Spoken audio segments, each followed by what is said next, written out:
Bismillahirrahmanirrahim. Assalamualaikum warahmatullahi wabarakatuh. Jumpa lagi dengan saya Catur Febri Nur Zahid. Nah, dalam kesempatan kali ini saya akan membuat video dengan tujuan sebagai tugas akhir mata kuliah materi agama Islam di sekolah atau madrasah. Nah, dalam pembahasan kali ini saya ingin mengajak teman-teman semuanya untuk mengingat kembali kira-kira apa saja yang dibahas sejak awal perkuliahan sampai dengan menjelang datangnya ujian akhir semester. Nah, oleh karena itu yuk simak video ini sampai akhir sehingga nantinya tergambarkan kira-kira selama setengah semester ini apa saja yang dibahas di dalam perkuliahan materi agama Islam di sekolah atau madrasah. Dalam rentang waktu setengah semester atau dari awal semester sampai dengan ujian tengah semester, ini di dalam satu kelas dibentuk atau dibagi menjadi 5 kelompok, di mana masing-masing kelompok ini membahas satu tema yang berkaitan tentang pendidikan agama Islam di madrasah atau sekolah. Nah, tema-tema tersebut yaitu yang pertama ada ulumul Quran, yang kedua ada ulumul hadis, yang ketiga ada akidah akhlak, yang keempat ada fikih dan usul fiqh, dan yang kelima yaitu membahas dengan tema akhlak tasawuf. Nah, nggak perlu panjang lebar, mari kita simak bersama kira-kira apa saja yang dibahas di dalam tiap tema-tema ini. Nah, memasuki ke pembahasan pertama atau tema yang pertama yakni membahas tentang ulumul Quran. Nah, para pemateri memaparkan tentang ulumul Quran, di dalamnya membahas yang pertama ada pengertian ulumul Quran, kemudian ada asbabun nuzul turunnya ayat, ada nasah mansuh, kemudian ada ayat muhkam dan mutasyabih, kemudian ada ilmu nahwu, dan yang terakhir yang mereka bahas yakni berkaitan dengan ilmu qiraat, ilmu bagaimana membaca Al-Quran. Nah, seperti yang kita ketahui bahwasanya yang namanya ulumul Quran atau istilah ulumul Quran ini artinya yakni suatu ilmu atau ilmu-ilmu yang membahas berkaitan dengan Al-Quran, baik dari segi asbabun nuzul, bahasa, penulisan, mukjizat, dan yang lain sebagainya. Selain bertujuan membahas mengenai hal-hal di atas tadi, ini juga bertujuan setelah mempelajari apa isi dari Al-Quran ini, semoga kedepannya dapat dijadikan tuntunan oleh seseorang yang mempelajari ini sehingga mendapatkan kebahagiaan baik di dunia dan di akhirat. Memasuki ke pembahasan bab kedua yakni dengan tema ulumul hadis. Tidak jauh berbeda dengan pembahasan yang pertama. Nah, kali ini kita para pemateri menyampaikan pembahasannya mengenai ulumul hadis. Nah, para pemateri menyampaikan garis-garis besarnya yakni yang pertama mempelajari tentang pengertian ulumul hadis, kemudian ada sanad, matan, rawinya, kemudian ada penghimpunan dan pengkodifikasian ilmu hadis, kemudian ada klasifikasi hadis, kemudian ada nama-nama lain dari ilmu hadis, dan yang terakhir yakni para pemateri menyampaikan takhrij hadis. Nah, secara garis besar yang namanya ulumul hadis atau istilah ulumul hadis merupakan suatu ilmu yang mempelajari atau membahas mengenai atau seputar hadis-hadis yang bersumberkan atau berdasarkan Nabi Muhammad SAW, berdasarkan Nabi Muhammad SAW. Nah, tujuan mempelajari ilmu hadis ini yaitu yang pertama supaya atau agar seseorang itu mengetahui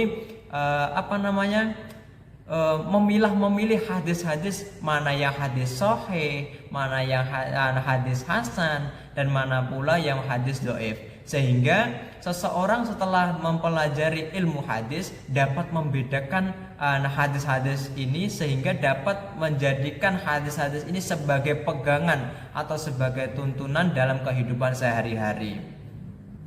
Kemudian memasuki ke pembahasan tema yang ketiga yakni membahas tentang akidah akhlak. Nah, para pemateri memaparkan di sini ada yang namanya pengertian akidah akhlak, kemudian ada ruang lingkupnya, tauhid dan ruang lingkupnya, kemudian ada prinsip pendidikan tauhid di dalam keluarga, ada pembentukan dasar akhlak dan etika, kemudian tauhid dalam persepsi aliran murji'ah. Kemudian dibahas lagi tauhid dalam persepsi tasawuf, kemudian metode pengajaran ilmu tauhid, dan yang terakhir para pemateri memaparkan eksistensi kajian tauhid di dalam ilmu usuluddin. Nah, secara garis besar, yang namanya akidah akhlak ini berarti akidah merupakan akar atau pokoknya suatu agama, dasarnya seperti itu. Kemudian sedangkan akhlak merupakan sikap hidup, bagaimana kepribadian manusia dalam menjalankan sistem kehidupannya yang dilandasi dengan akidah, yang kokoh. Dengan kata lain, akhlak ini merupakan manifestasi atau perwujudan dari adanya iman atau akidah itu sendiri. Nah, akidah dan akhlak ini bertujuan untuk menanamkan ajaran-ajaran Islam sebagai pedoman untuk mencapai kebahagiaan di dunia dan di akhirat.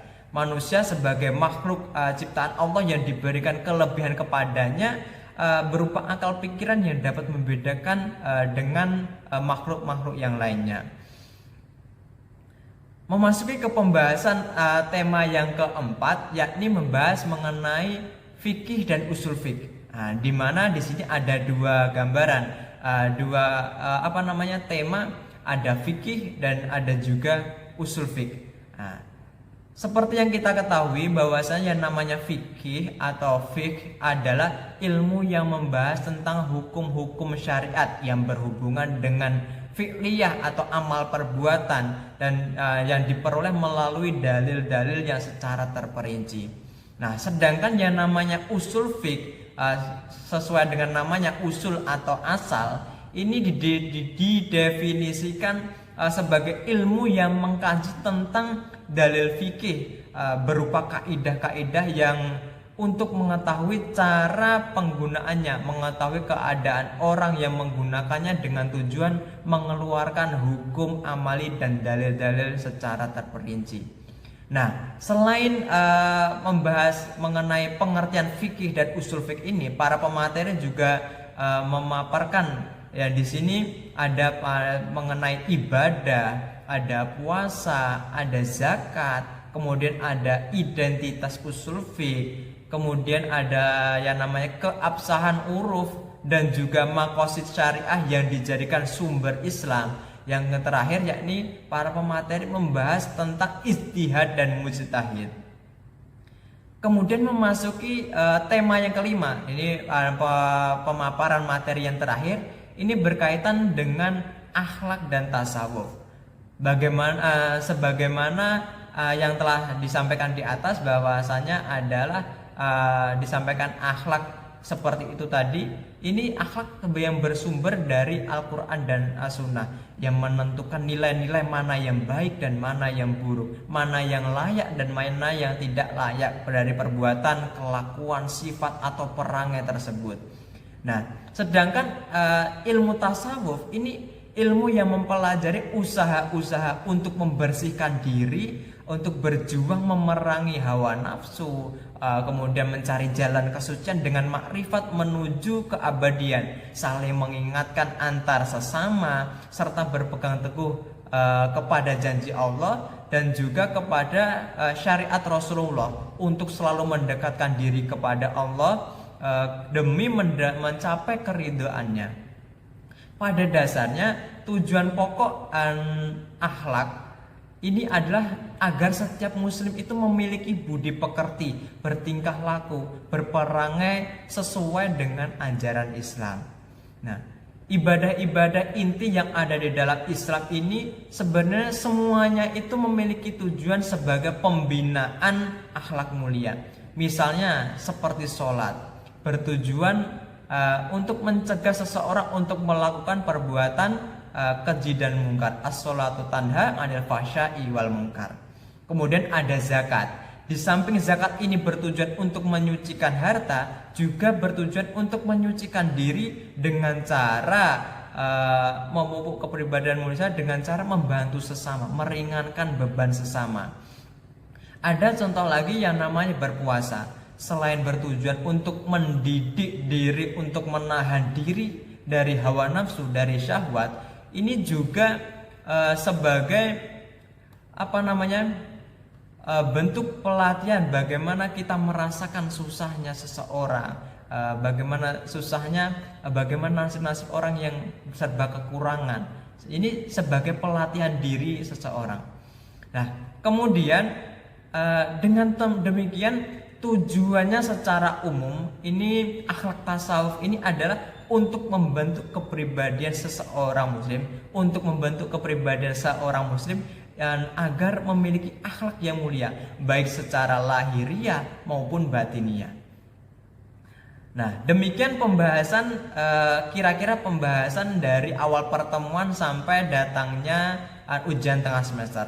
Kemudian dalam rentang waktu setelah ujian tengah semester sampai dengan menjelang datangnya ujian akhir semester kali ini para mahasiswa dianjurkan atau diwajibkan untuk membuat video seperti dalam video sebelumnya, yakni membuat review sebuah buku ajar yang memiliki atau buku ajar kurikulum K13 ini di tingkat SMA sederajat nih, baik dari lingkup madrasah, SMA maupun SMK. Nah, bagi teman-teman yang ingin mendownload buku-buku ajarnya, ini saya sediakan link di dalam deskripsi. Jadi nanti teman-teman bisa mendownload di link tersebut. Nah, untuk selanjutnya ini menariknya bagi saya mata kuliah ini, materi agama Islam di sekolah atau madrasah ini cukup menarik. Di samping memang basic pengajaran pendidikan agama Islam, tetapi bagaimana metode pengajaran yang digunakan oleh beliau dosen pengampu Pak Ilham itu cukup menarik. Bagaimana tidak? Ini itu beliau pokok apa yang disampaikan itu nyambung dan runtut seperti itu. Terlebih memiliki nilai bobot tersendiri sesuai dengan konsep K13. Ada memenuhi aspek-aspek gitu loh.